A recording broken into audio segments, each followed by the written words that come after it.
জয়ন্ত কুমাৰ দাসে আঁঠু কাঢ়িব কিয়? ইয়াত বহি থকা এগৰাকী যুৱতী আমি দেখিছোঁ, যুৱতীগৰাকীয়ে ধমকি দিছিল জয়ন্ত কুমাৰ দাসক। এই ধমকি কি আছিল আমি জানিব খুজিছোঁ।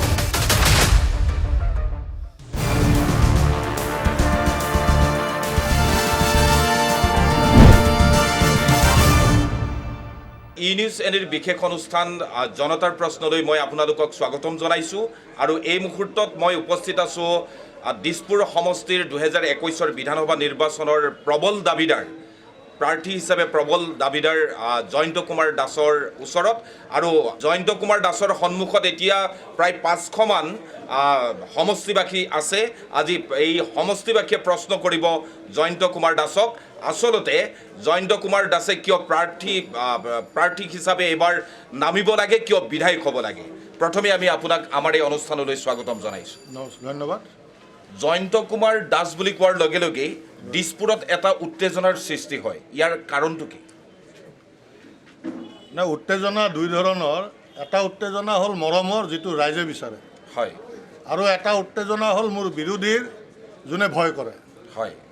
আৰু সেইকাৰণে এই দুই ধৰণৰ উত্তেজনা। আৰু ৰাইজৰ মই ইতিমধ্যে মৰম পাইছোঁ, ৰাইজৰ মাজত মই ঘূৰি ফুৰিছোঁ। অৱশ্যে মই এই নিৰ্বাচনটোক বুলি নহয়, মই প্ৰায় 20 বছৰ হ'ল আমাৰ এই সমষ্টিটোত ৰাইজৰ মাজত ঘূৰা।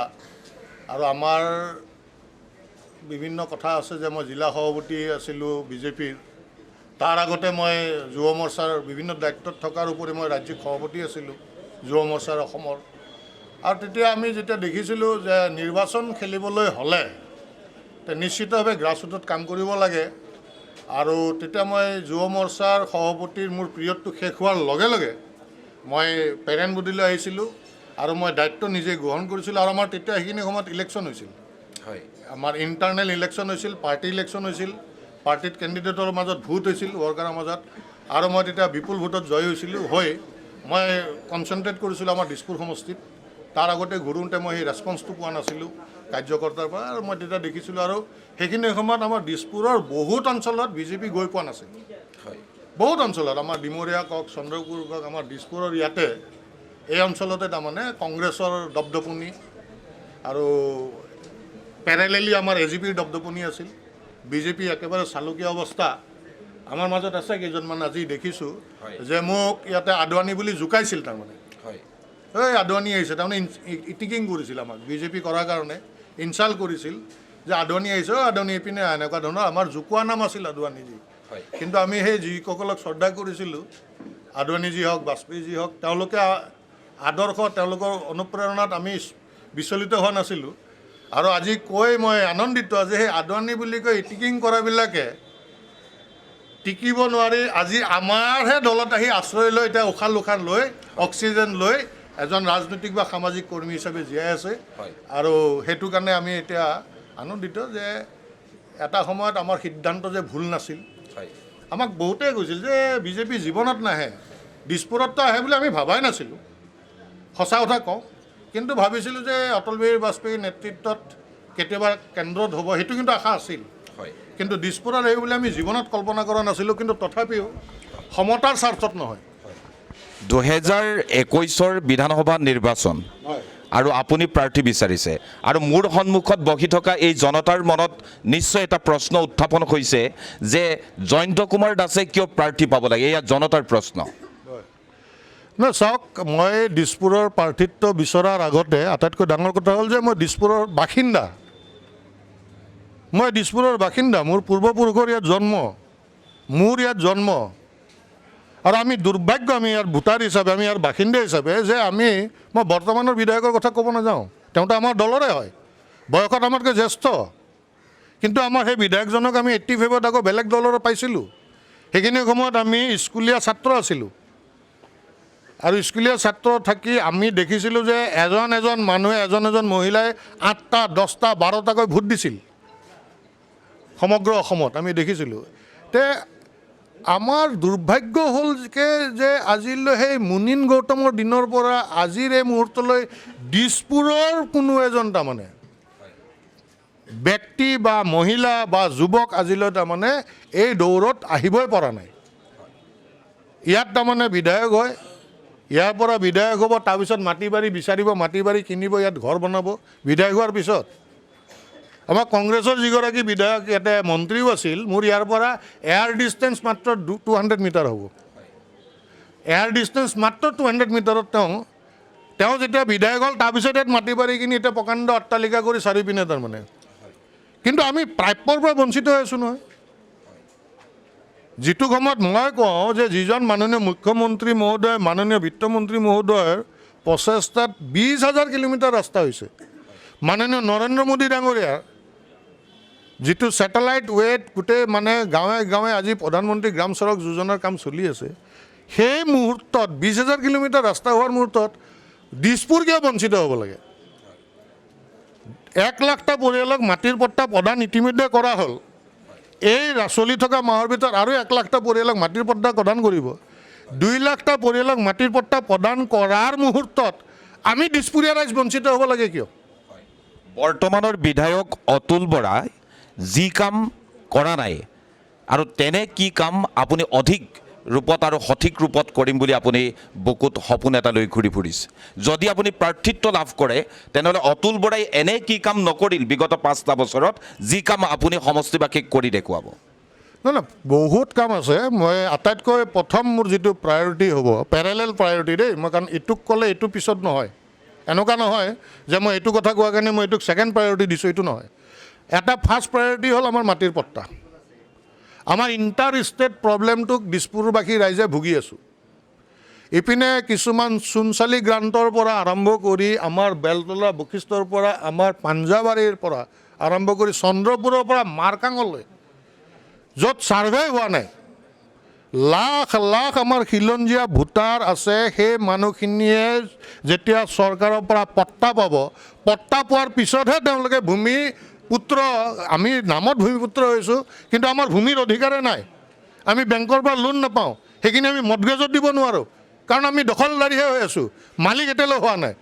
সেই মানুহখিনিক মালিকত্ব আনিব লাগিব, সেইটো হ'ল প্ৰায়ৰিটি। একেলগে পেৰেলেল প্ৰায়ৰিটি হ'ল যে আমাৰ খোৱা পানীৰ সমস্যা এটা আছে, সেইটোক মই কোৱা নাই প্ৰথমে। আমাৰ নিবনুৱা, আমাৰ ইয়াত ভোটাৰ 4 লাখ, নিবনুৱাৰ সংখ্যা ইয়াত বেছি। যিসকল ফাৰ্ষ্ট ডিভিজন পায়, যিসকলে ষ্টাৰ মাৰ্ক পায়, যিসকলে ষ্টেণ্ড কৰে, সেইবিলাকেতো ডক্টৰ, ইঞ্জিনিয়াৰ, IAS, ACS হ'বই। মোৰ কথা স্পষ্ট যে যিসকলে ফেইল কৰে সেইখিনি আমাৰ মেন পাৱাৰ নহয় নেকি? সেইখিনি আমাৰ ল'ৰা নহয় নেকি? যিসকলে 3rd ডিভিজন পায়, যিসকলে 2nd ডিভিজন পায়, কোনোমতে চুচৰি পাছ কৰে, সেইসকলক মই দিছপুৰৰ ভিতৰতে, যিহেতু এখন বিৰাট আমাৰ ব্যৱস্থা সুবিধা আছে ইয়াত, আমাৰ ইয়াতে পাহাৰ আছে, ভৈয়াম আছে, টাউন আছে, গাঁও আছে, দ আছে।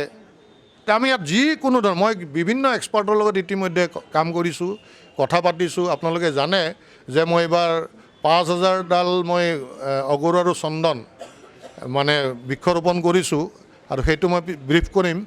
আৰু সেইটো মোক এজন এক্সপাৰ্টে কোৱা। আৰু মালৈবাৰীৰ গাঁৱত যেতিয়া যাওঁ, তাত যেতিয়া এবুকু পানী 12 মাহে থাকে, তাত কি খেতি কৰিলে আমাৰ উপকৃত হ'ব, তে সেইকাৰণে সেনেকুৱা ধৰণৰ মোৰ প্লেন আছে। আমাৰ সেই কামখিনি মই ইয়াতে নিশ্চিতভাৱে প্ৰায়ৰিটি দিম। মই এইখিনি প্ৰায়ৰিটি দিম। বাকী আমাৰ ৰাস্তা যিহেতু 20,000 কিলোমিটাৰ হৈছে অসমত, তেতিয়াহ'লে আমাৰ 100% ৰাস্তা হ'ব লাগিব। আপুনি যুৱ মৰ্চাৰ সভাপতি আছিল, আপুনি গুৱাহাটী মহানগৰ জিলাৰ আপুনি সভাপতি আছিল। আপুনি 2011 চনৰ পৰা নিৰলসভাৱে বিজেপিৰ কাৰণে আপোনালোকে কাম কৰি আছে। আৰু আপোনালোকে যেতিয়া বিজেপিৰ হৈ কাম কৰে, তেতিয়া এটা সময়ত বিজেপিৰ কাৰ্যালয়ত এখন কেৰম খেলিবলৈ 4জন মানুহৰ অভাৱ হয়। সেইটো সময়ৰ পৰা আপোনালোকে বিজেপিৰ হৈ কাম কৰি আছে।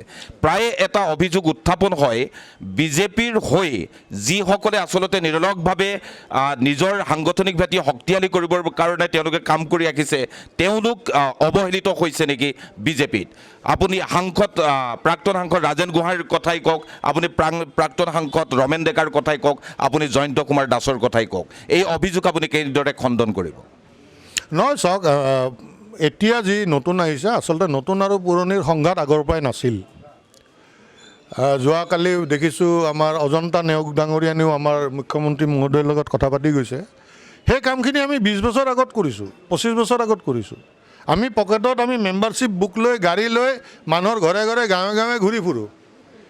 আৰু আমাৰ এটা নিয়ম আছিল যে আমাৰ যিকোনো তাৰমানে মণ্ডল কমিটি, বুথ কমিটি তেতিয়া নাছিল, মণ্ডল কমিটি আছিল, পঞ্চায়ত বা ৱাৰ্ড কমিটি আছিল, সেই মণ্ডল কমিটি আনটিল এণ্ড আনলেছ 25% যদি নতুন এনৰলমেণ্ট নকৰে, নতুন যদি মানুহক সদস্য ভৰ্তি নকৰায়, তেতিয়াহ'লে সেইখন কমিটি এডক কৰি থৈ দিয়ে, ভোটিং ৰাইটটো কাঢ়ি থৈ দিয়ে।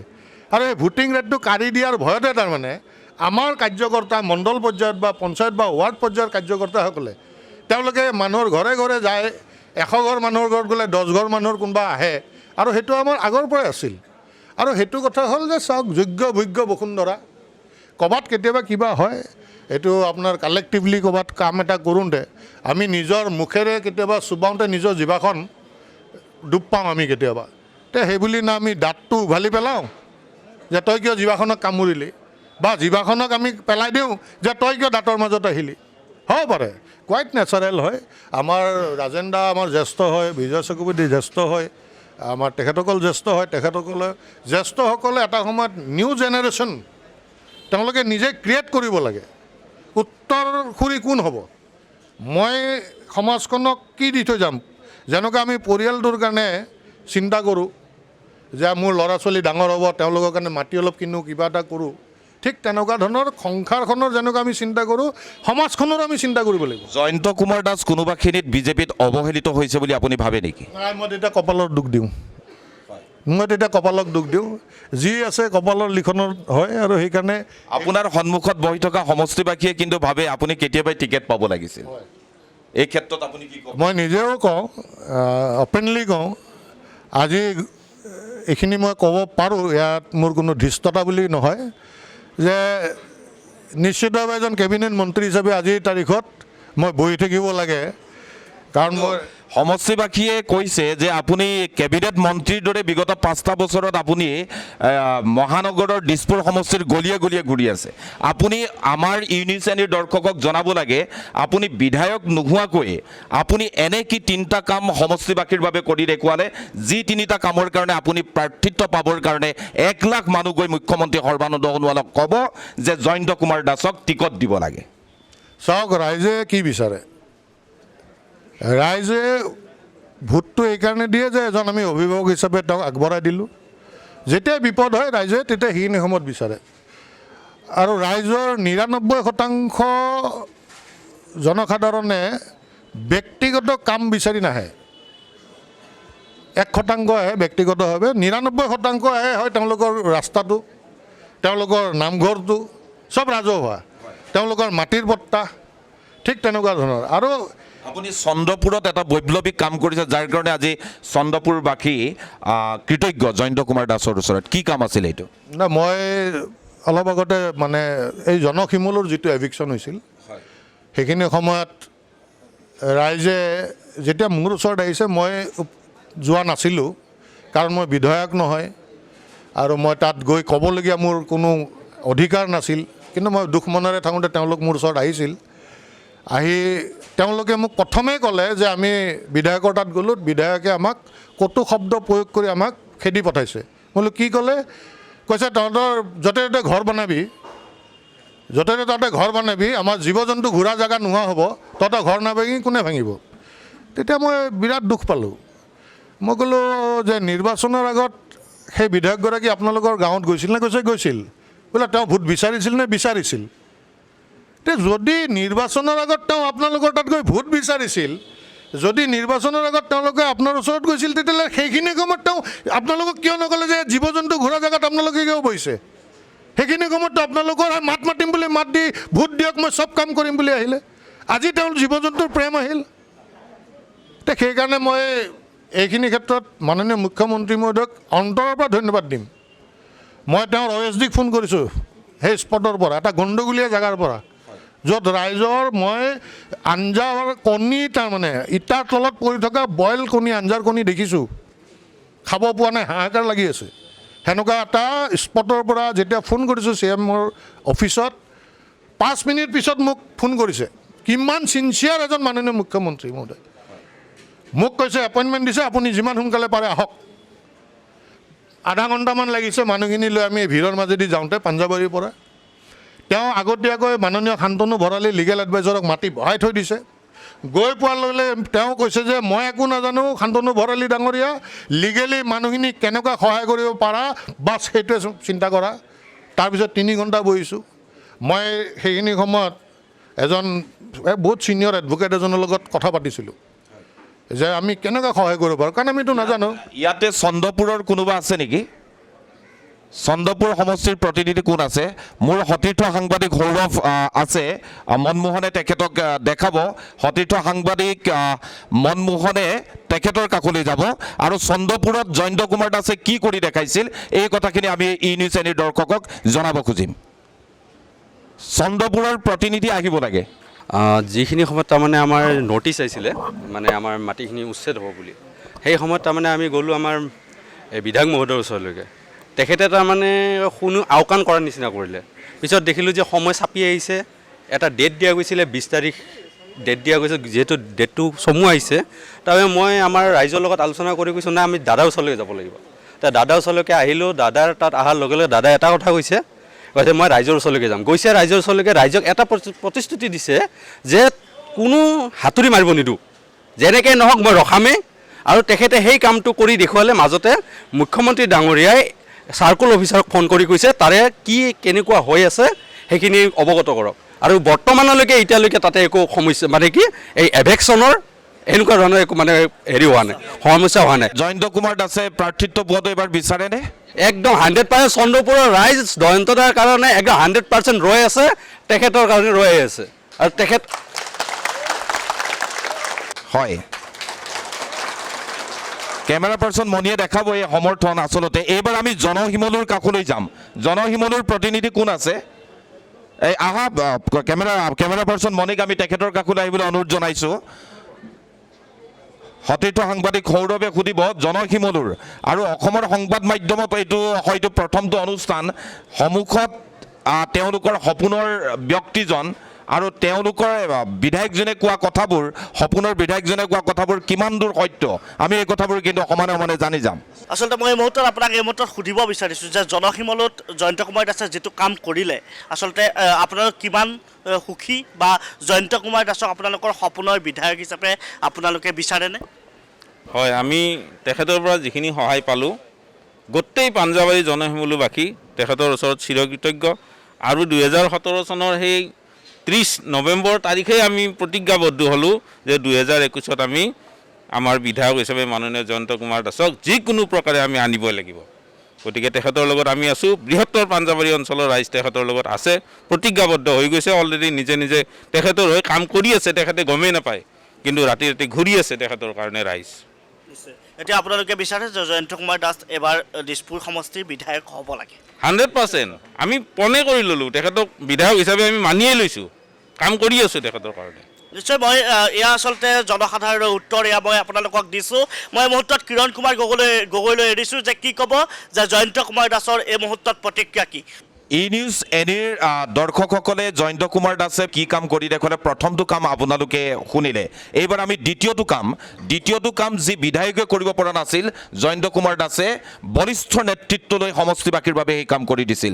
দ্বিতীয়টো কাম নহয়, চাওক এটা কথা মই স্পষ্ট কৰি দিওঁ যে মই বৰ্তমানৰ বিধায়কে কৰিব পৰা নোৱাৰাক লৈ মই কম্পিটিশ্যনত নাই। স্পষ্ট কথা, ৰাইজৰ বিপদ হৈছে, ৰাইজে বিচাৰিছে, মই 100% ৰাইজৰ লগত আছোঁ। আজি মই আপোনালোকৰ বজৰামৰ সেই বিষয়টো যে তাত আমাৰ ইয়াৰ আগৰ যিজন বিধায়ক মন্ত্ৰী আছিল অকণ বৰা ডাঙৰীয়াই নিজৰ পুতেকে যাতে ঠিকাটো পায় তাৰ কাৰণে ব্যৱস্থা কৰি গোটেই 400 ঘৰ মানুহৰ মাটি অধিগ্ৰহণ কৰিলে, চব ম্যাদী মাটি কৰি ঠিকা, যিহেতু আজিকালিতো আৰু বহুত ধৰণৰ স্কিম আহেতো, তে কৰি মেলি ঠিকা কৰি শেষ। কিন্তু তাৰে এটা পৰিয়ালেও তাৰমানে কোনো ধৰণৰ তাৰ বিনিময়ত টকা নাপালে। লকডাউনত সমগ্ৰ গুৱাহাটী স্তব্ধ হৈ পৰিছিল, স্থবিৰ হৈ পৰিছিল। যিহেতু আমাৰ সন্মুখত জনতা আছে, আমি জনতাৰ পৰা জানিব খুজিম জয়ন্ত কুমাৰ দাসে লকডাউনত আপোনালোকৰ কাষলৈ গৈছিল নে নাই? আমি এজন প্ৰতিনিধি বিচাৰোঁ, এজন প্ৰতিনিধি কোনে ক'ব? আমাৰ কেমেৰা পাৰ্চন মণিক আমি দেখাব খুজিছোঁ, তেখেত আমাৰ সোঁফালে আছে আৰু ইয়াতে ক'ব। অকণমান যদি থিয় হৈ দিয়ে, মহানগৰী যেতিয়া স্তব্ধ হৈ পৰিছিলে সেই মুহূৰ্তত জয়ন্ত কুমাৰ দাসে জনসাধাৰণৰ বাবে কি কাম কৰিছিলে যাৰ বাবে আপোনালোকে জয়ন্ত কুমাৰ দাসক এতিয়া সপোনৰ বিধায়ক হিচাপে বিচাৰিছে, দিছপুৰ সমষ্টিৰ বিধায়ক হিচাপে মনোনীত কৰিব বিচাৰিছে? কি ক'ব? আচলতে যিখিনি কাম আমাৰ জনপ্ৰতিনিধিয়ে কৰিব লাগিছিলে সেই কামখিনিত আমি জনপ্ৰতিনিধিৰ ছাঁটোও দেখা নাপালোঁ। কিন্তু সেই বিপদৰ মুহূৰ্তত, যিটো মুহূৰ্তত বহু জনতাই এসাঁজ খাই দ্বিতীয় সাঁজৰ কাৰণে চিন্তা কৰিব লগা হৈছিল বা কিছুমানে এসাঁজো খাব পোৱা নাছিলে, সেই সময়ত প্ৰায় প্ৰতিখিনি তেনেকুৱা অৱস্থাৰ মানুহৰ মাজত গৈ থিয় দিছিল আমাৰ শ্ৰদ্ধাৰ জয়ন্ত কুমাৰ দাসদেৱ। গতিকে তেখেত এজন এনেকুৱা ব্যক্তি, দিছপুৰ সমষ্টিৰ প্ৰতিটো চুকে কোণে এনেকুৱা এখন জাগা নাই য'ত তেখেত গৈ উপস্থিত হোৱা নাই। সেই লকডাউনৰ সময়ত, সেই লকডাউনৰ সময়খিনিত মোৰো সৌভাগ্য হৈছিল তেখেতৰ লগত দুদিনমান ঘূৰাৰ কাৰণে। তেতিয়া মই দেখিছিলোঁ যে দিছপুৰ সমষ্টিখন ইমান ডাঙৰ সমষ্টি এটা, আৰু সেই সমষ্টিৰ য'ত গৈছোঁ প্ৰতিটো জেগাতে প্ৰত্যেকজন ব্যক্তিয়ে জয়ন্ত কুমাৰ দাস আহিব বুলি ক'লে যিটো এটা উৎসাহ, যিটো এটা আনন্দ, সেই আনন্দখিনি মানুহৰ মাজত তেখেতে দিব পাৰিছে। সেই আনন্দখিনি দিব পৰা ক্ষমতাখিনি জয়ন্ত কুমাৰ দাসৰ আছে। মানুহৰ অভাৱখিনি অনুভৱ কৰিব পৰা ক্ষমতাখিনি জয়ন্ত দাসৰ আছে বাবেই দিছপুৰবাসী ৰাইজে অহা 21 চনত তেখেতক আমাৰ বিধায়ক হিচাপে বিচাৰে। আৰু তেখেত আমাৰ মনৰ মানুহ, তেখেত আমাৰ প্ৰাণৰ মানুহ, আমাৰ প্ৰত্যেকজন আপোনালোকৰ প্ৰাণৰ মানুহ জয়ন্ত কুমাৰ দাস। আমি জানিব খুজিছোঁ, আমাৰ হাতত তথ্য আছে, আপুনি সমষ্টিত আপুনি বৃক্ষৰোপণৰ দৰে কাৰ্যসূচী আপুনি গ্ৰহণ কৰিছিল, এই কথাটো কিমান দূৰ পাইছে? চাওক, এইটো আচলতে বৃক্ষৰোপণ আৰু মোৰ বৃক্ষৰোপণৰ মাজত বহুত পাৰ্থক্য আছে। মই কেৱল মাত্ৰ চন্দন আৰু অগৰু গছে হয়, চন্দন আৰু অগৰু অতি মূল্যৱান গছ। আৰু এই এনে ধৰক আমি চৰকাৰত আছোঁ, ফৰেষ্ট ডিপাৰ্টমেণ্টৰ এতিয়া আমাৰ বুলিয়ে ধৰক ক'লোৱেই, তাত আমি আম কঁঠাল লেটিব যাম, এইবিলাক আনি ফ্ৰীতে পাই আৰু সেইটো বেয়া কাম নহয়, ভাল কাম। কিন্তু মোৰ এটা বিৰাট মিছন আছে আৰু মইতো ইতিমধ্যে 1 লাখ বুলি ঘোষণা কৰিছোঁ। মই কিবা কাৰণে বিধায়ক যদিও নহওঁ, তথাপিও মই 1 লাখ টাৰ্গেট পূৰণ কৰিম। হয়, বৃক্ষৰোপণৰ সময়ত জয়ন্তদাৰ লগত থকা কোনোবা আছে নেকি বৃক্ষৰোপণ কাৰ্যসূচীৰ? হয়, আমি তেখেতৰ পৰা জানিব খুজিম অনুভৱ। এই মহিলা এগৰাকী মহিলাই হাত দাঙিছে, কেমেৰা পাৰ্চন মণিয়ে দেখুৱাব, এগৰাকী মহিলাই হাত দাঙিছে, আমি তেখেতৰ পৰা জানিব খুজিম বৃক্ষৰোপণ কাৰ্যসূচী আচলতে কিদৰে সম্পন্ন কৰিছিল আপোনালোকৰ সপোনৰ বিধায়কজন জয়ন্ত কুমাৰ দাস? মোৰ নাম শ্ৰীমতী পুষ্পাৰাণী চৰকাৰ, মোৰ ঘৰ ডিমৰীয়া, টপাতলি পঞ্চায়তৰ দুৰুংগাঁও। বৃক্ষৰোপণ অনুষ্ঠানত তাৰমানে ডিমৰীয়াৰ প্ৰতিটো কাৰ্যসূচীতে দাদাৰ লগত মই আছোঁ। মই মানে মোৰ লগত আমাৰ ডিমৰীয়াৰ মোৰ গ্ৰুপৰ মহিলা বা আমাৰ ডিমৰীয়াক অন্তৰৰ পৰা দাদাক ভাল পোৱা আমাৰ প্ৰতিজন কাৰ্যকৰ্তাই আমাৰ দাদাৰ লগত সহায় কৰিছোঁ। দাদাই তাৰমানে অন্তৰৰ ফালৰ পৰা মানে ডিমৰীয়াবাসীক ভাল পায়, আমিও অন্তৰৰ ফালৰ পৰা দাদাক ভাল পাওঁ। দাদাক আমি কৃষ্ণৰূপে জ্ঞান কৰোঁ। ইয়াৰ মানুহখিনিয়ে বুজি পাইছে যে কৃষ্ণ বা ভগৱান ৰূপে আমি কৃষ্ণক পূজা কৰোঁ, কিন্তু কৃষ্ণক আমি কোনেও দেখা নাই। অগৰু আৰু চন্দন ৰুওঁতে আছিল নেকি? আছিলোঁ, মই আছিলোঁ, লগত আছিলোঁ। দাদাই অঘৰু আৰু চন্দনৰ পুলি 5,000 পুলি আমাৰ ডিমৰীয়াতে ৰোপণ কৰিছে। সেই কাৰ্যসূচীত প্ৰতিটো কাৰ্যসূচীতে মই উপস্থিত আছিলোঁ। এইটো এটা মহৎ পদক্ষেপ, যিহেতু আপুনি অতি মূল্যৱান গছ আপুনি ৰোপণ কৰিছে। অকণমান ইউনিট এনে দৰ্শকক আমি জনাব যে এই গছ কিয় ৰোপণ? 1000ডালো যদি বাচে তেতিয়াহ'লে নাই বুলি ক'লে 200 কোটি টকা উৎপাদন আমাৰ দিছপুৰতে হ'ব। 200 কোটি টকা উৎপাদন হ'ব। আৰু সেইটোক যদি মই সজাগতা গোটেই মানুহক কৰাব পাৰোঁ, সেই নিজৰ ল'ৰা ছোৱালীৰ দৰে যদি পালন কৰিব পাৰে, আৰু যদি ডাঙৰ কৰি আমাৰ যি মোৰ 1 লাখ মোৰ টাৰ্গেট, অকল মইহে টাৰ্গেট, এইটো মোৰ নিজেই মই খৰচ কৰি, মোক যদি দেখি আৰু কোনোবাই লাখ লাখ পুলি যদি চাৰিওপিনে লগায়, তেতিয়াহ'লে আমাৰ অসমখন সেইটো দিশতো বহুত তাৰমানে আগুৱাই যাব, আৰ্থিকভাৱে আগুৱাব আৰু সামাজিক বাতাবৰণটো এটা ঠিক হ'ব। আৰু সেইটো এটা মিছন লৈ কৰিছোঁ, আৰু এইটো মোৰ কণ্টিনিউ প্ৰচেছ। তো মই সেইটো অহা বছৰো কৰিম। এতিয়া এই অহা বছৰৰ জুন জুলাই মানত যেতিয়া খুব বাৰিষা হয় এইটো টাইমত কৰে। আমাৰ সময় খুব চমু চাপি ৰাখিছে। মোৰ সতীৰ্থ সাংবাদিক সৌৰভে খুব চুটিকৈ ইয়াত উপস্থিত থকা ব্যক্তিসকলৰ মনৰ অনুভৱ জানিব যে কিয় দিছপুৰৰ বিধায়ক হিচাপে জয়ন্ত কুমাৰ দাসক লাগে। আৰু আমাৰ হাতত এটা তথ্য আছে, জয়ন্ত কুমাৰ দাসে আঁঠু কাঢ়িব, কিয়? এইটো ভেৰি ইণ্টাৰেষ্টিং কুৱেশ্যন। যে আমি একচুৱেলি সৰুৰ পৰাই যেতিয়া অসম আন্দোলনৰ সময়ত আমি ডাঙৰ হ'লোঁ, সেই 6 বছৰীয়া যিটো আন্দোলন আছিল আৰু সেই আন্দোলনটোৰ সময়ত আৰম্ভ হওঁতে আমি ক্লাছ 5ত আৰু শেষ হওঁতে ক্লাছ 11। আৰু সেই সময়ত কেৱল মাত্ৰ ভাৰতীয় জনতা পাৰ্টীৰ সেইসকল স্বনামধন্য নেতাই অসম আন্দোলনটোক সমৰ্থন কৰিছিল। অটল বিহাৰী বাজপেয়ীদেৱক শ্ৰদ্ধা কৰোঁ, মই ভগৱানৰ দৰে মানুহ। লালকৃষ্ণ আদৰণীদেৱক ভগৱানৰ দৰে মানুহ। সেই সাময়িক সেইসকল নেতাক আমি ভগৱানৰ দৰে মানুহ।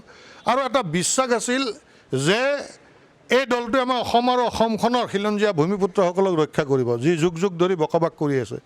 সি লাগে বঙালী হওক, সি লাগে আমাৰ অন্য জাতিৰ হওক, বা আমাৰ দাস, কলিতা, বড়ো, ৰাভা, কাৰ্বি, তিৱা, যিনে নহওক, যোনে অসম মাতৃক সেৱা কৰি আহিছে। আৰু সেইকাৰণে এই দলটোত আছোঁ। আমি ডিচিপ্লিন ৱৰ্কাৰ হয়। আমি সেই চকীমেজ ভাঙি টিকেট বিচৰা পক্ষত আমি নাই। আমি দৰকাৰ হ'লে মোক টিকেটটো দিয়াৰ কাৰণে মই আঁঠু কাঢ়িম আমাৰ নেতৃত্বৰ ওচৰত, যে বিয়িং এ ডিচিপ্লিন চলজাৰ, বিয়িং এ ডিচিপ্লিন ৱৰ্কাৰ, আমি সেইটোৰ কাৰণেহে আঁঠু কাঢ়িম যে মোক দিয়ক, কাৰণ ৰাইজ ৰখি আছে দিছপুৰৰ। আপোনাৰ লগত কিমান মানুহ থাকিব এদিনা?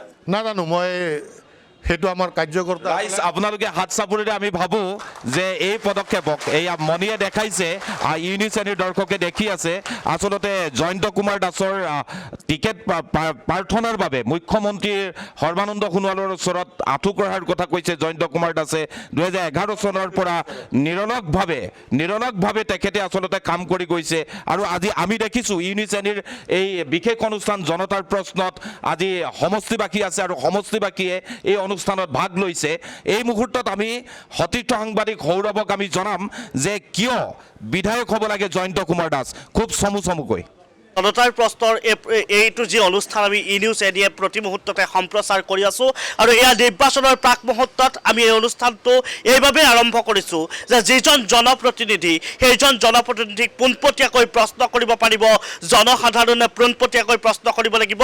মনৰ মাজত থকা বহু প্ৰশ্ন তেওঁ পোনপটীয়াকৈ কৰিব পাৰিব। আৰু যিজন সপোনৰ বিধায়ক, আচলতে যিজন জনপ্ৰতিনিধি আছে, সেইজন জনপ্ৰতিনিধিক কিয় আচলতে বিচাৰে, সেয়া কিন্তু সকলোতকৈ ডাঙৰ কথা। আমি এই অনুষ্ঠানটোৰ জৰিয়তে আমি সকলোকে সুধিবলৈ চেষ্টা কৰিম। কি ক'ব দাদা? মই পোনপ্ৰথমে আপোনাৰ কাষলৈ আহিছোঁ যে জয়ন্ত কুমাৰ দাস, এখেতক আপোনালোকে দিছপুৰ সমষ্টিৰ বিধায়ক হিচাপে বিচাৰিছে, কিয়?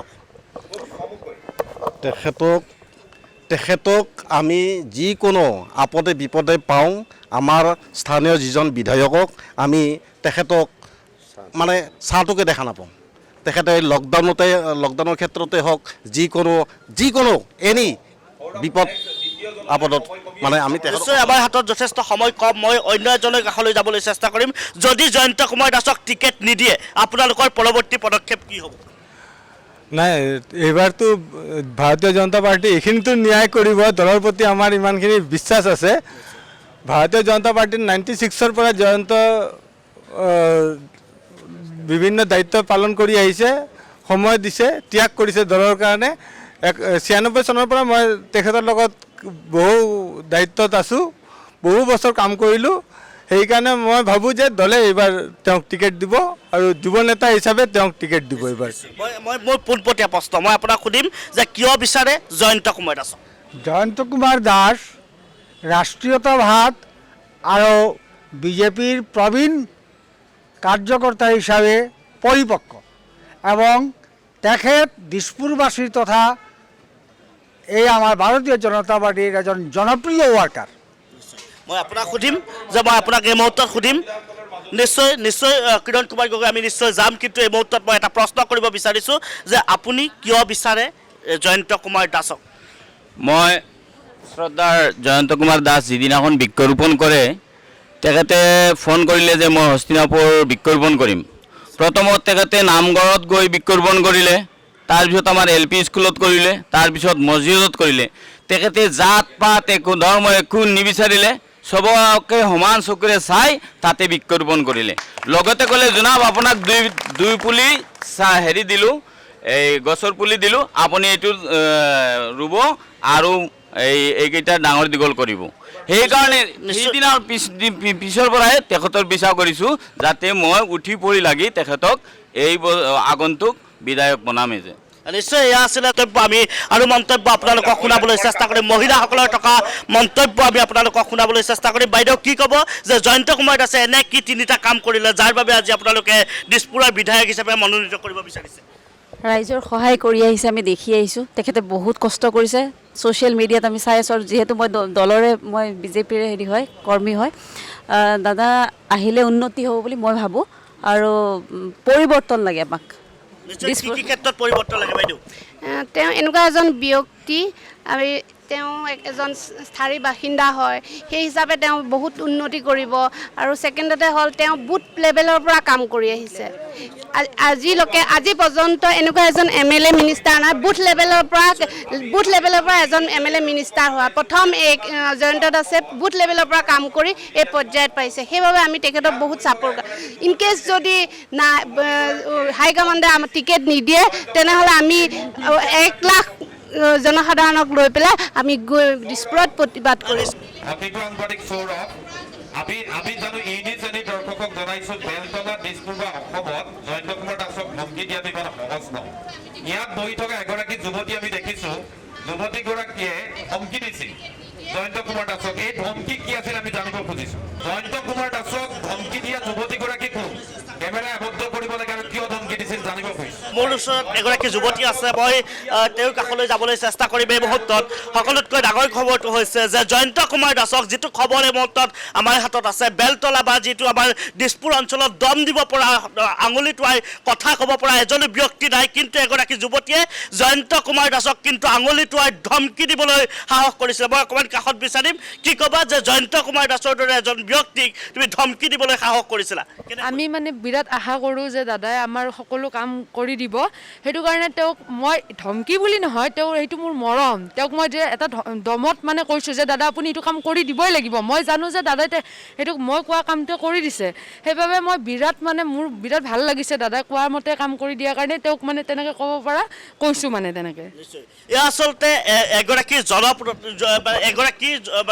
সচেতন নাগৰিকৰ এয়া আচলতে দায়িত্ব, যিহেতু যিগৰাকী জনপ্ৰতিনিধিক আচলতে তেওঁলোকে নিৰ্বাচন কৰি পঠায়, সেইজন জনপ্ৰতিনিধিৰ পৰা যদি কিবা লাভ নকৰে, তেওঁলোকে যদি কিবা সুবিধা লাভ নকৰে, তেনেহ'লে এনেদৰে ক'ব পৰাটো এটা কিন্তু সকলোতকৈ ডাঙৰ কথা। এই মুহূৰ্তত মই সতীৰ্থ সাংবাদিক সৌৰভক আমি ধন্যবাদ জনাইছোঁ। তেওঁ জনতাৰ মাজত আছে আৰু মই জয়ন্ত দাৰ সৈতে আছোঁ। আমাৰ অনুষ্ঠানৰ সময় চমু চাপি আহিছে।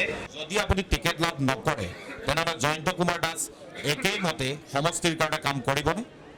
নিশ্চিতভাৱে টিকেট নোপোৱাৰ কথা অহা নাই, মই এবাৰ টিকেট পাম, স্পষ্টভাৱে কৈছোঁ। প্ৰিয় দৰ্শক, জয়ন্ত কুমাৰ দাসৰ সৈতে যি জনতাৰ প্ৰশ্ন ইউনিট চেনেল আপোনালোকে ইমান পৰে আপোনালোকে উপভোগ কৰিলে আৰু আমিও আশা কৰিছোঁ নিৰলসভাৱে বিজেপিৰ হৈ কাম কৰি থকা জয়ন্ত কুমাৰ দাসে এইবাৰ প্ৰাৰ্থিত্ব লাভ কৰক। যিহেতু ইউনিট চেনেল বিশেষ অনুষ্ঠান আজি জনতাৰ প্ৰশ্নত জনতাক ৰাখিছিল আৰু তেওঁলোকে নিজৰ মন্তব্য ৰাখিছে আৰু জয়ন্ত কুমাৰ দাসেও মনত আশা পুহি ৰাখিছে যদি তেখেতে বিধায়ক হিচাপে হ'ব পাৰে, যদি তেখেতে প্ৰাৰ্থিত্ব লাভ কৰে তেনেহ'লে তেখেতে জয়ী হৈ আহিব আৰু সমষ্টিবাসীৰ হৈ কাম কৰিব।